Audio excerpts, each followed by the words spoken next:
ইসকনদেরকে? আপনাকে ধন্যবাদ। দেখছেন মিছিল হচ্ছে ইসকনের বিপক্ষে, এই সন্ত্রাসী গোষ্ঠীর বিপক্ষে।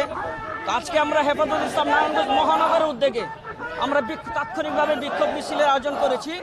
আমাদের দাবি হচ্ছে অনতিবিলম্বে যারা এই হত্যাকাণ্ডের সাথে জড়িত তাদেরকে ধরে আইনের আওতায় নিয়ে আসা, আর যদি না হয় তাহলে তৌহিদি জনতা রাজপথে নেমে এই সন্ত্রাসী সংগঠনকে কিভাবে মোকাবেলা করতে হেফাজত ইসলাম দেখবে। কি কি পদক্ষেপ নেবেন আপনারা যদি না হয়? আমাদের কেন্দ্রীয় কমিটির আজকে মিটিং আছে, হয়তো আপনি জানতে পারবেন আমাদের কি কি কর্মসূচি এটা আসছে। কি আপনাদের কেন্দ্রীয় সিদ্ধান্ত না আপনাদের সিদ্ধান্ত? কোনটা? এই আজকের যে এটা কেন্দ্রীয় সিদ্ধান্ত, কেন্দ্রীয় সিদ্ধান্ত। Hey,